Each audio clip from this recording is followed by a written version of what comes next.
Saya hari ini, seperti yang saya janjikan, akan membahas tentang janji Tuhan. Di sebelumnya, saya ingatkan kalau Anda lewatkan saat teduh sebelum ini, berjudul Kegunaan Alkitab, penting sekali. Karena saya baca, saya jelaskan bagaimana Alkitab bisa berguna dalam kehidupan kita, bukan hanya bagi siswa sekolah teologi ya, tapi bagi setiap kita. How to make the Bible your everything. Ya, kalau Anda bisa lewatkan itu, saksikan kan ada di YouTube recordingnya. Demikian juga hari Minggu kemarin pada waktu online di gereja yang saya gembalakan, saya sampaikan tentang satu khotbah firman, tidak panjang, tapi penting sekali untuk bisnis dan pekerjaan kita yang sekarang banyak mengalami pergumulan atau masuk ke musim baru. Amsal kehidupan judulnya, akselerasi dalam bisnis dan pekerjaan. Semua ini dapat Anda saksikan, dapat Anda nikmati di YouTube. Karena itu saya dorong Anda untuk subscribe, bukan karena saya mau cari lebih banyak followers, tapi supaya hidup Anda lebih banyak firman. Ya, jangan lupa di subscribe supaya Anda tidak ketinggalan. Karena hati saya terbeban untuk hidup Anda, termasuk orang-orang yang saya belum pernah temui, tapi dalam doa saya bisa rasakan bebanmu setiap hari. Kristus mengasihi Anda. Tuhan mau mengisimu dengan hal-hal yang kekal berguna. Mari kita ambil Alkitab kita buka sekarang di kitab Yosua. Judulnya, Yosua pasal 14 dulu. Judulnya, Ku Percaya Akan Janjimu. Gimana percaya sama janji Tuhan ya? Kita belajar dari seorang tokoh, ini orang luar biasa di samping Yosua, namanya Kaleb. Judulnya Kaleb mendapat Hebron, Yosua 14 ayat yang ke-6 sampai ayat 15. Ambil catatan, kita akan belajar firman Tuhan, dan catatan itu akan kita akan referensi lagi dan lagi di kemudian hari, dan selalu dapat hal-hal baru dan aplikasinya akan berkembang dalam kehidupan Anda. Ku percaya akan janjimu, Yosua 14 ayat 6, Bani Yehuda datang menghadap Yosua di Gilgal. Pada waktu itu berkatalah Kaleb bin Yefune, orang Kenas itu kepada Yosua. Mereka sudah sama-sama tua. Ini sudah masa-masa senja. Setelah mereka masuk ke tanah Kanaan pertama kali merobohkan Yeriko. Tembok itu runtuh. Engkau tahu firman yang diucapkan Tuhan kepada Musa, abdi Allah itu tentang aku dan tentang engkau di Kades Barnea. Jadi Kaleb berbicara dengan Yosua, ini teman lama, mereka sama-sama pernah jadi pengintai. Dan 2 orang ini aja yang percaya, 10 yang lainnya bersungut-sungut. Lalu gara-gara itu semua bangsa Israel nggak bisa masuk ke tanah perjanjian. Yang masuk itu anak-anak muda yang di bawah umur 20. Waktu itu usianya mereka masih kanak-kanak, masih di bangku sekolah istilahnya. Tapi Yosua dan Kaleb satu-satunya dari generasi itu yang masuk karena mereka percaya. Di Kades Barnea itu, Musa berkata, karena kamu setia, kamu dikasih janji sama Tuhan. Nah, ini yang dia ingatkan. Saya ulang lagi, ayat 6. Ayat 6b, kata-kata Kaleb begini, engkau tahu firman yang diucapkan Tuhan kepada Musa abdi Allah ini tentang aku. Dan tentang engkau di Kades Barnea. Aku berumur 40 tahun ketika aku disuruh Musa, hamba Tuhan itu dari Kades Barnea untuk mengintai negeri ini. Dan aku pulang membawa kabar kepadanya yang sejujur-jujurnya. Sedang saudara-saudaraku yang bersama-sama pergi ke sana dengan aku membuat tawar hati bangsa itu. Aku tetap mengikuti Tuhan Allahku dengan sepenuh hati. Pada waktu itu bersumpahlah Musa, katanya, sesungguhnya tanah yang diinjak oleh kakimu itu akan menjadi milik pusakamu dan anak-anakmu sampai selama-lamanya. Sebab engkau tetap mengikuti Tuhan Allah dengan sepenuh hati. Nah, saya berhenti di sini, di ayat 9, nanti kita lanjut lagi ayat berikutnya. Saya ajak Anda untuk memperhatikan sekembali kata di ayat 6b, engkau tahu firman yang diucapkan Tuhan pada Musa abdi Allah, itu tentang saya. Musa sudah mati by this time, pada waktu ini. Ya. Nah, Kaleb ini sedang referensi suatu janji yang terjadinya puluhan tahun yang lampau. Ini janji tua, tapi ternyata janji Tuhan itu selalu muda. Orang yang menua, bumi ini yang menua. Ya kan? Manusia bisa layu, bumi dan langit bisa berlalu. Janji Tuhan itu selalu baru, bukan berarti baru janji itu baru didengar hari ini. Tidak. Mungkin janji lama, tapi kuasanya selalu diperbaharui. Janji Tuhan itu nggak ada kadaluarsanya, kecuali penggenapan terjadi. Karena itu jangan menyerah, kalau Tuhan sudah pernah berjanji. Allah kita itu tidak berdusta. Kalau Tuhan ngomong sekali, itu belum terjadi, itu karena waktunya belum tiba. Bukan berarti Tuhan berubah setia atau berubah pikiran. Anda dan saya harus percaya seperti Kaleb. Kaleb waktu dia bicara ini sudah kakek-kakek dia.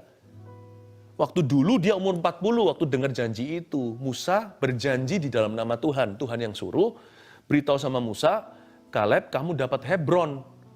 Tempat bagian ini di Kanaan itu milik pusakamu, keturunan, hingga turun-temurun nantinya. Ini orang ya ingatannya, memorinya dahsyat. Saya nggak tahu apakah dia pernah pikun atau tidak. Yang pasti kalau kita bisa pikun suatu hari, satu hal jangan pernah kita pikuni. Janji Tuhan. Trust me, you can forget even your name. Don't forget His word.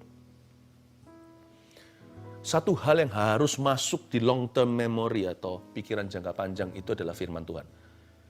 Jangan sampai lah ya, kalau ada orang yang kena Alzheimer, ada yang kena demensia, pikun, kita semuanya bisa. Siapa tahu, saya nggak mengimani, saya bukan orang yang negative thinking, tapi sekalipun daging dan batinku habis lenyap, kalau sampai saya pun mengalami hal-hal serupa, jikalau itu Tuhan izinkan, saya tidak mau sih saya tengking, tapi kalau memang terjadi, saya bargain, saya mau satu hal saya pegang teguh sampai saya mati.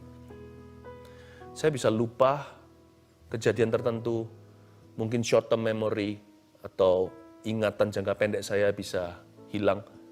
Saya minta sama Tuhan, kalau hal seperti itu terjadi dalam hidup saya, satu hal Tuhan izinkan bagian itu dijaga 1001 malaikat. Satu kotak di dalam otak saya yang menyimpan firman Allah. Jangan sampai lenyap. Satu hal jangan dipikuni, itu firman Tuhan. Kupercayakan janjimu, belajar dari Kaleb bin Yefune ini. Gimana dia percaya sama janji Tuhan. Tulis catatan, nomor 1. Ya kan? Mengingat firman. Firman itu harus diingat, makanya perlu dicatat. Firman itu jangan dilupakan. Percayakan janji Tuhan itu adalah garis besar haluan. Langkah-langkah kecilnya, langkah pendek menengah, sampai langkah panjangnya adalah senantiasa mengingat firman Tuhan. Jangan lupakan janjinya. Tuhan kalau sekali ucapkan janji, jangan dilupain. Si Kaleb ini umur berapa? Dia masih ingat firman yang Tuhan ucapkan, itu pun dia nggak dengar langsung loh. Second hand rema, remanya itu rema tangan kedua, tapi tetap sumbernya adalah Allah, berarti adalah remanya Tuhan. Dia dengarnya kan dari Musa, dia nggak dengar sendiri. Tapi hatinya percaya, aku percaya akan janjimu. Tak akan gugur janji itu. Dia klaim 45 tahun kemudian. Tuhan pernah berfirman, dia ingatkan Badi atau sahabatnya waktu jadi pengintai dan masuk ke Kanaan. Hanya 2 dari begitu banyak orang Israel yang masuk ke dalam tanah perjanjian. Dia ingatkan Yosua yang sekarang jadi pilihan Tuhan, yang jadi presiden Israel saat itu istilahnya. Dia berkata, ingat nggak bro, Bapak Musa, Uncle Musa pernah bilang apa tentang saya? Tentang kita. Dan saya nggak lupa firman-Nya tentang diriku. Waktu dia berdoa bagi kau dan aku. Dia buka catatannya. Berarti tidak berdebu. Jangan sampai di hatimu firman itu usang. Jangan sampai biarkan hatimu lapuk terhadap janji Tuhan. Hanya karena belum terjadi, Anda lupa atau kecewa. Jangan. Satu-satunya harta yang tidak akan pergi dari kita, tidak bisa dicuri adalah janji Allah. Pegang erat-erat. Tulis nomor 1. Ku percaya akan janjimu, mengingat firman. Ya, jangan lupakan. Saya masih ingat kemarin Tuhan janji apa sama saya. Bulan lalu, tahun lalu, 10 tahun lalu. Sebagian sudah digenapi, saya bersyukur. Lalu ada janji baru. Kita lihat ayat yang ke-10 sekarang. Jadi sekarang, sesungguhnya, Tuhan telah memelihara hidupku, kata Kaleb bin Yefune, seperti yang dijanjikannya. Kini sudah 45 tahun lamanya, sejak diucapkan Tuhan firman itu kepada Musa. Nggak main-main loh ya. Tahunnya bukan 4,5, 45. Dan selama itu orang Israel mengembara di padang gurun. Jadi sekarang, fasten your seat belt. Ya, pasang sabuk pengaman. Kakek berbicara, dia umur 40 waktu Musa bilang begitu.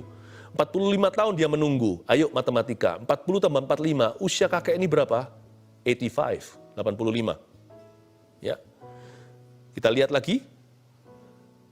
Jadi sekarang, telah berumur 85 tahun aku hari ini.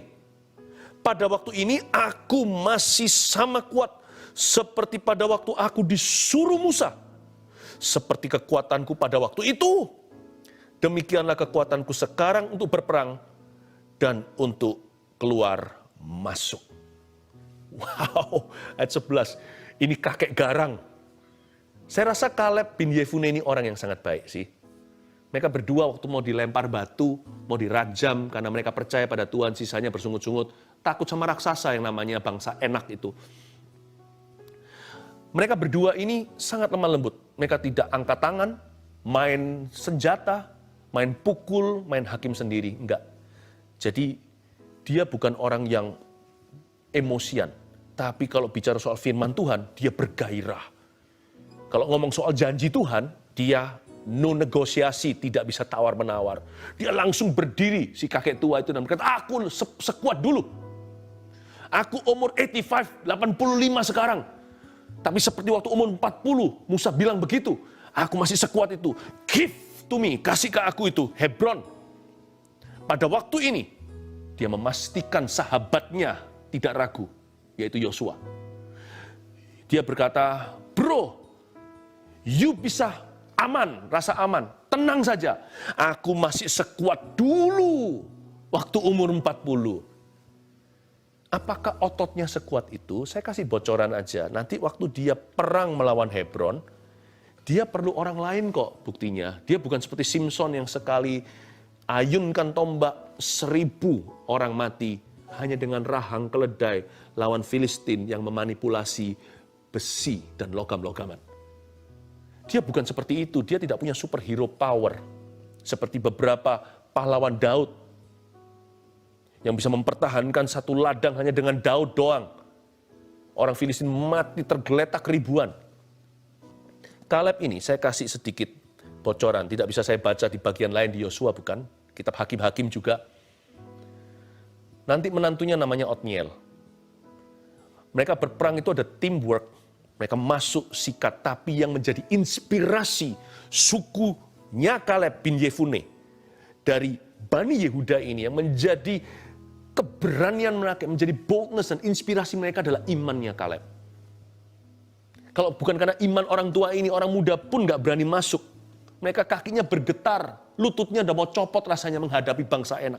Siapakah suku Enak ini? Ini gak main-main, ini adalah suku yang sudah punah hari ini. Mereka tingginya besar-besar, lebih tinggi daripada perawakannya pemain-pemain NBA, Shaquille O'Neal, Yao Ming, dan sebagainya. Itu kurcaci kerdil dibanding mereka karena tingginya seperti Goliat semua 3 meter sekian.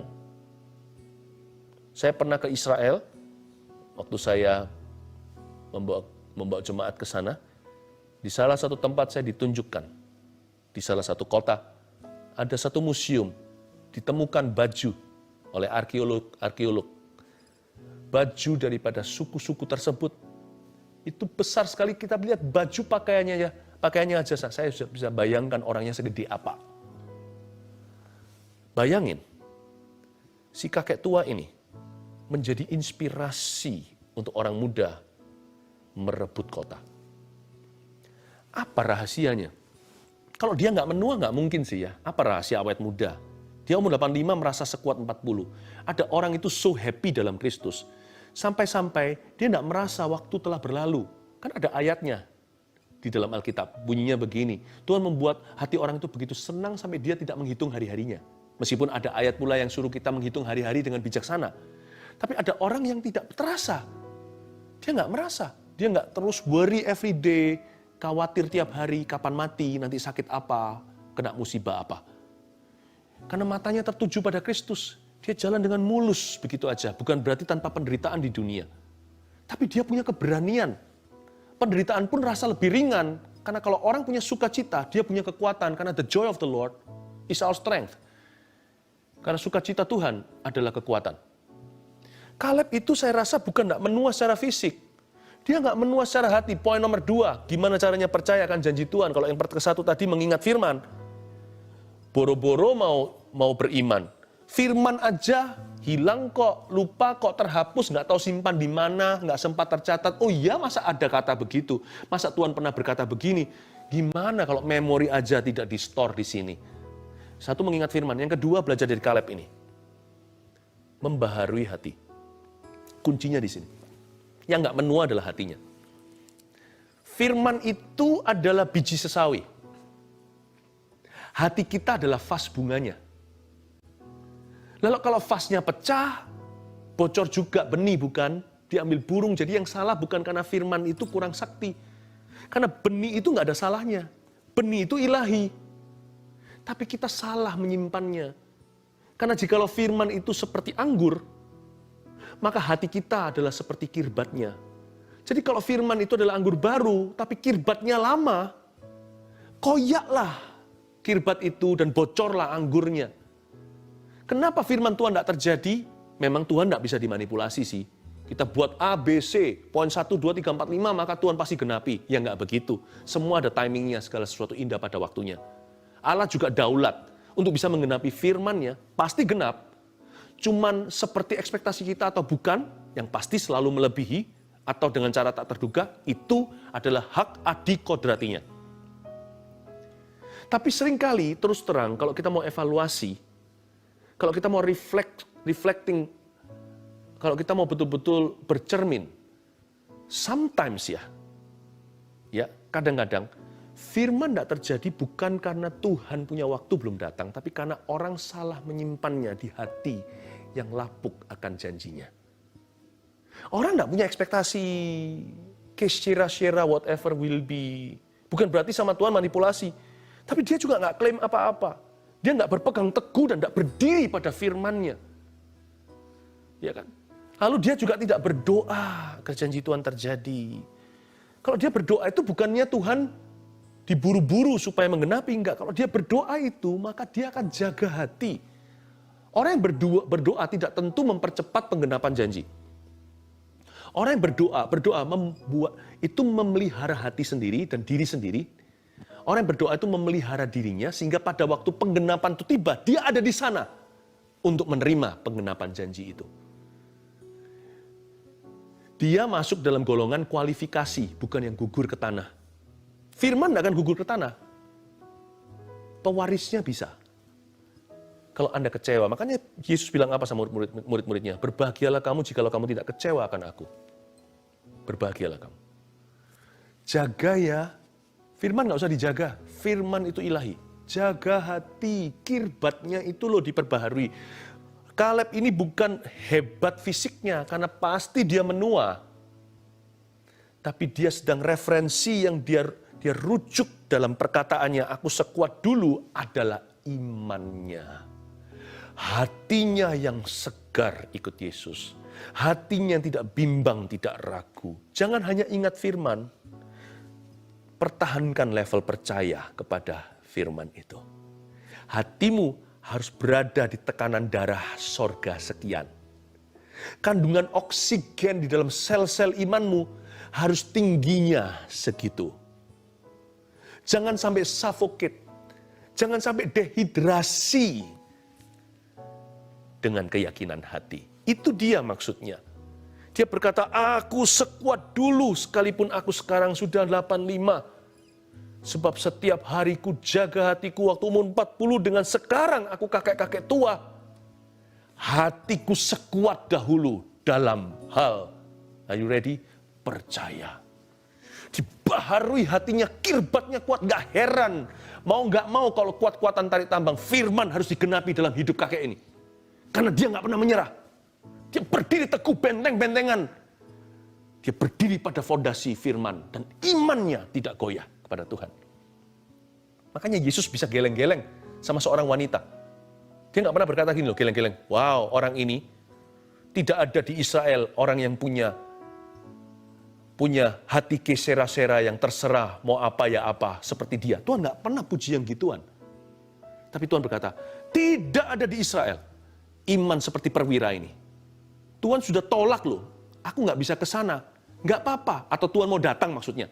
Nggak usah datang, sebut satu kalimat aja, hambaku kan sembuh. Dia berkata, nggak ada di Israel iman seperti ini. Dia puji seorang Itali. Bahkan bukan orang Yahudi, umat pilihannya. Di lain cerita, dia puji seorang Siro-Fenisia.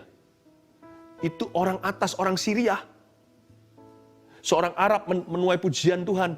Dia berkata, yang kayak gini di Israel seluruh umat Tuhan tidak kutemukan iman. Tuhan sudah tolak yang ini dalam kasus ini. Tidak baik memberikan roti kepada anjing. Kalau saya digituin, wah sudah tersinggung. Kita semua yang punya gengsi ya kan. Coba ada pendeta yang bilang begitu. Tapi Tuhan uji hatinya, apakah dia rendah hati? Apakah dia menyerah? Kalau orang kesyara-syara, ya sudahlah, memang kalau itu kehendak Tuhan. Dia pegang teguh. Ada fighting spiritnya, bukan fighting God. Fighting her flesh, bukan melawan Tuhan, tapi melawan dagingnya sendiri, keraguan dan kebimbangan. Jangan takut kecewa sebelum mencoba. Jangan takut percaya hanya karena mungkin yang kita percayai nanti yang terjadi tidak sesuai dengan ekspektasi. Jangan. Baharui hatimu dalam percaya, dalam iman, otot-otot itu dikembangkan. Siro-Fenisia wanita itu dapat pujian dan Tuhan berkata, waktu dia berkata menjawab Tuhan kembali. Tapi Tuhan, anjing makan dari remah-remah roti. Dari meja majikan bukan, termasuk dari porsi anak. Ada yang jatuh ke tanah, kan dijilat sama dia. Tuhan terkejut. Bukan terkejut sih, Tuhan tahu sih. Tuhan takjub maksudnya. Dia berkata di depan umum. Yang kayak gini, tidak kutemukan di Israel ini. Saya yakin kenapa Tuhan kasih seorang kakek tua ini. Hebron adalah kota paling susah di zaman Yosua. Dari sekian kota atau wilayah yang belum direbut, karena terlalu susah. Hebron yang paling susah. Ini adalah nenek moyangnya kesusahan. Tapi Tuhan kasih ke kakek tua ini pasti karena Tuhan takjub dengan imannya. Dia jaga hati 45 tahun, ototnya pahlawan iman anak muda di dalam. Luar biasa. Baharui hatimu. Jangan mudah menyerah. 1 bulan udah menyerah. 1 tahun udah menyerah. Ini 45 tahun tidak pernah menyerahkan imannya.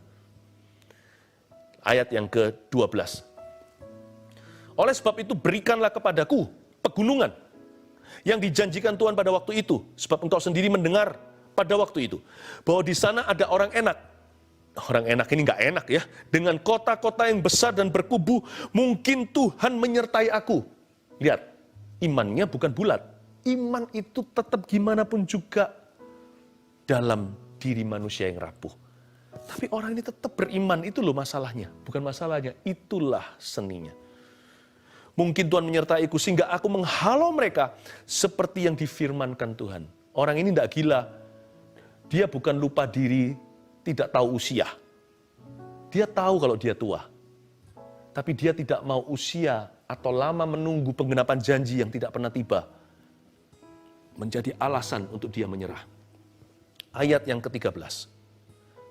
Lalu Yosua memberkati Kaleb bin Yefune dan diberikannya lah Hebron kepadanya menjadi milik pusakanya. Hari ini biarkan dalam drama ini saya seperti Yosua. Memberkati Anda. Kaleb Yefune ini. Untuk bisa menggapai apa yang Tuhan katakan menjadi milik Anda. Di dalam alam roh. Di dalam kebenaran. Itulah sebabnya Hebron menjadi milik pusaka Kaleb bin Yefune. Orang Kenas itu ayat 14. Sampai sekarang ini karena ia tetap mengikuti Tuhan Allah Israel dengan sepenuh hati ayat 15 ayat terakhir dan poin terakhir. Nama Hebron dahulu ialah Kiryat Arba. Arba ialah orang yang paling besar di antara orang enak. Orang enak itu orang gede-gede. Hari ini kalau lihat orang Eropa itu jangkung-jangkung. Kalau orang Amerika lebih gede-gede. Tapi kalau tinggi nggak ngalahin salah satunya orang-orang Belanda. Wah, tinggi-tinggi. Ini orang tingginya orang tinggi. Ini orang besarnya kaum besar. Arba ialah orang yang paling besar di antara orang enak. Inilah bibit bobot bebetnya seluruh permasalahan kita secara prophetically speaking. Dan amanlah negeri itu berhenti berperang, ayat 15. Poin ketiga, setelah kita mengingat firman, membaharui hati, ketiga, harus melangkah dengan iman. Kaleb berkata, give it to me, give that mountain to me, kasih gunung itu ke aku. Lalu ayat 15 dan ayat 14 dan 15 terjadi peperangan yang tidak dicatat. Oke? Karena tiba-tiba orang Arba sudah tunduk sama bangsa pilihan Allah. Dan amanlah negeri itu berhenti berperang. Peperangan terjadi di selipan antara 14 dan 15. Ada langkah iman ketika Kaleb berkata, berikan kepadaku di ayat 12. Pegunungan yang dijanjikan Tuhan itu. Lalu dia ambil senjata, bentuk timnya, melangkah dengan iman. 1, 2, 3, gimana caranya percaya akan janji Tuhan? 1, mengingat firman dulu. Mengingat firman. 2, membaharui hati. Ketiga, melangkah dengan iman. Kalau janji Tuhan itu terbagi gini, saya tambahkan sesuatu ya. Janji Tuhan itu ada 3 fase. Ada jangka pendek, ada jangka menengah, ada jangka panjang. Jadi ada janji Tuhan yang langsung digenapi. Ada janji Tuhan yang perlu sebentar menanti, jangka menengah. Atau enggak sebentar sih, kalau bicara tahunan tetap lama bagi manusia, bukan? Ya. Kita jangan kecewa sama Tuhan. Coba lihat ke belakang. Kalau Tuhan sudah pernah menolong kita atau menolong seseorang di dalam radius jangkauan Anda, berarti Tuhan akan tolong Anda lagi. Berarti Tuhan masih bisa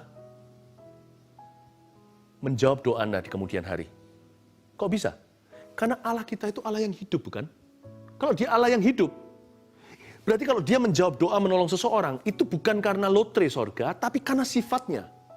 Kalau Allah kita hidup, sifatnya nggak berubah, apalagi secara jelas dikatakan di Alkitab berkali-kali, sebab Tuhan Yesus dan Allah kita yang hidup ini tidak berubah dari dahulu, sekarang, sampai selama-lamanya. Jesus is the same yesterday, today, and forevermore. Coba kalau kita mau taruh curiga sama Tuhan, harusnya kita bisa lihat sifat. Kalau orang ini mencuri, apa itu bahasanya klepto atau apa yang orang penyakit suka nyolong itu, lepas dia dari penjara atau ditahan sebentar di kepolisian, esok hari paling jauh bulan depan dia akan mencuri lagi, karena itu sifat, bukan itu karakter, itu penyakit. Allah kita tidak punya penyakit, sifatnya mulia karena dia kasih dan dia tidak berubah. Kalau dia pernah tolong saudaramu, tetanggamu, seseorang, atau bahkan dirimu sendiri, apalagi dulu, berapa tahun lalu, berapa bulan lalu, atau baru kemarin dulu, curigalah bahwa itu sifatnya. Itu bukan lotre sorga, bukan Anda kebetulan, atau keberuntungan, atau hoki, atau apa. You're not lucky. You're not lucky. Karena ada satu karakter helping you. Kalau itu sifatnya, itu akan terulang lagi. Itu akan terjadi kemudian hari. Karena itu jangka pendek, jangka menengah harusnya membuat kita sadar, Allah kita itu hebat. Kalau sekarang belum ditolong, bukan berarti dia tidak akan menolong kita. Nggak lama-lama, karena karakternya nggak berubah. Cepat lambat dia akan menolong kita. Lalu ada janji jangka panjang. Sepanjang apa? Sepanjang sampai kita mati atau meninggal dunia kalau Tuhan belum datang. Itu Tuhan masih setia loh. Buktinya orang Israel hari ini karena Tuhan setia, Tuhan pelihara, lindungi. Bahkan mereka masih menolak Tuhan pun Tuhan tetap sayang. Gara-gara Tuhan terlibat janji dengan Abraham, Ishak, dan Yakub, nenek moyang mereka. Jauh setelah mereka meninggal, keturunan Daud tetap jadi biji mata Tuhan. Ada janji yang tidak akan digenapi di dalam hidup kita. Tapi setelah kita meninggal dunia, kalau Tuhan belum datang. Dan janji itu ketika lewat kuburan kita, dia berubah menjadi, saking panjangnya, berubah menjadi covenant atau perjanjian. Bukan berarti Tuhan lamban-lamban, berlamban atau lambat untuk mengenapi, bukan. Tapi ada janji yang tetap akan terjadi di keturunan kita berikutnya. Karena itu jangan hidup sembarangan hari ini. Saya buka satu dadu, satu kartu aja. Saya curiga nih, kemungkinan saya hari ini jadi hamba Tuhan ada hubungannya dengan makco saya.